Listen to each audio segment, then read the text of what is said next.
فاروق بندیال کا نام 1978 میں اداکارہ شبنم گینگ ریپ کیس کے مرکزی ملزم کی حیثیت سے سامنے آیا تھا۔ یہ کیس اس زمانے میں شبنم ڈکیتی کیس کے نام سے مشہور ہوا تھا۔ فاروق بندیال اور اس کے دوستوں نے 12 مئی 1978 کو گلبرگ لاہور میں اداکارہ شبنم کے گھر واردات اور ان کے شوہر اور بیٹے روبن گھوش کو رسیوں سے باندھ کر ان کے سامنے یہ نوجوان رات بھر شیطانی کھیل کھیلتے رہے۔ ملزمان بعد ازیں نقدی اور زیورات لے کر فرار ہو گئے۔ تمام ملزمان اعلیٰ خاندانوں سے تعلق رکھتے تھے اور ان کے قریبی رشتہ داروں میں بیوروکریسی کے اعلیٰ افسران بھی شامل تھے۔ واردات کے 5 روز بعد 17 مئی 1978 کو لاہور پولیس نے ان ملزمان کو گرفتار کر لیا۔ اس زمانے میں جنرل ضیاء الحق کا مارشل لا نافذ تھا اور فاروق بندیال کے ماموں ایس کے بندیال صوبائی سیکرٹری داخلہ کے عہدے پر فائز تھے۔ فاروق اور اس کے ساتھیوں کو بچانے کی کوشش کی گئی مگر عوامی احتجاج اور فلم انڈسٹری کے ہڑتال کے بعد حکومت ان کے خلاف مقدمہ چلانے پر مجبور ہو گئی۔ 24 اکتوبر 1979 کو فوجی عدالت نے فاروق بندیال اور اس کے 5 ساتھیوں کو سزائے موت سنا دی، تاہم بعد ازیں اداکارہ شبنم پر دباؤ ڈال کر ان کی سزا معاف کر دی گئی۔ فاروق بندیال کو کوٹ لکھپت جیل میں بھی کلاس دی گئی تھی۔ جیل میں موجود سیاسی قیدیوں کے مطابق وہ دوسرے ساتھیوں کے ساتھ عام قیدیوں کو بڑے فخر سے بتاتا تھا کہ ہم نے اداکارہ شبنم کے ساتھ کیا کیا سلوک کیا۔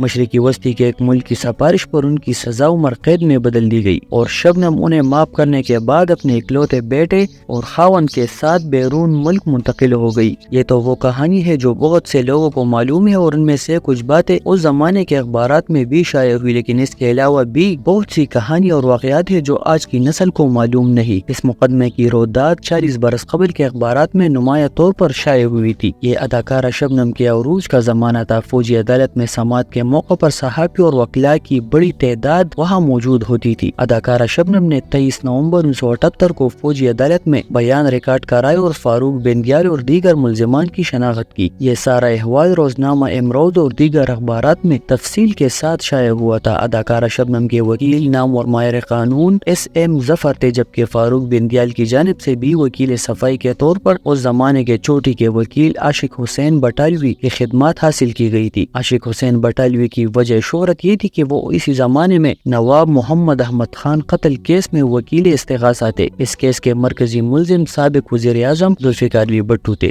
اداکارہ شبنم نے بیان ریکارڈ کرانے سے قبل بائبل پر حلف دیا تھا۔ عدالت نے ان سے پوچھا کہ وہ کس زبان میں بیان ریکارڈ کرائیں گی تو شبنم نے کہا میں قومی زبان اردو میں ہی بیان دوں گی۔ اخبارات کے مطابق شبنم نے بتایا کہ ملزمان میرے بیٹے روفی کے اغوا اور قتل کی دھمکیاں دے رہے تھے اور میں بیٹے کی خاطر ہر قسم کی قربانی دینے کو تیار تھی۔ ایس ایم ظفر نے اپنی کتاب میرے مشہور مقدمے میں اس کیس کی مکمل تفصیل بیان کی ہے۔ ان کا کہنا ہے خصوصی فوجی عدالت میں اداکارہ شبنم پر دباؤ ڈالنے کی کوشش بھی کی گئی، لیکن شبنم نے بہت حوصلے کے ساتھ ملزمان کی نشاندہی کی اور جرح کا سامنا بھی کیا۔ ملزمان میں فاروق بندیال، وسیم یعقوب بٹ، طاہر تنویر بنڈر، جمیل احمد چٹھا اور جمشید اکبر ساہی شامل تھے، جو عدالت میں موجود تھے۔ جب شبنم سے پوچھا کہ کیا آپ ان ملزمان کو پہچانتی ہے تو انہوں نے کہا میں انہیں کیوں نہ پہچانوں گی جنہوں نے میرا سکون برباد کر دیا۔ عدالت میں بیان دیتے ہوئے اداکارہ شبنم کی آنکھوں میں آنسو آ گئے۔ ایس ایم ظفر لکھتے ہیں کہ واردات کی تفتیش کے دوران انکشاف ہوا کہ اداکارہ زمرد کے گھر پر بھی ایسی ہی واردات ہوئی تھی۔ زمرد کا گھر بھی شبنم کے گھر کے قریب ہی تھا اور اس میں بھی یہی لوگ ملوث تھے۔ اداکارہ زمرد خوفزدہ ہو کر خاموش ہو گئی تھی، لیکن شبنم نے مقدمے کی پیروی کی اور تمام دھمکیوں اور دباؤ کا سامنا کیا۔ سینئر صحافی جمیل چشتی اس زمانے میں عباس اطہر کی ادارت میں شائع ہونے والے روزنامہ آزاد کے لیے کام کرتے تھے۔ انہوں نے بتایا کہ میں پہلا صحافی تھا جو واردات کے بعد شبنم کے گھر پہنچا۔ گھر میں سامان بکھرا پڑا تھا اور شبنم کی حالت غیر تھی۔ روبن گھوش کا ململ کا کرتا پٹا ہوا تھا۔ شبنم اپنے بیٹے کو گود میں لیے رو رہی تھی اور وہ بار بار بے ہوش ہو جاتی تھی۔ شبنم کے بیڈ روم میں پرفیوم کی بے پناہ خوشبو تھی جو ملزمان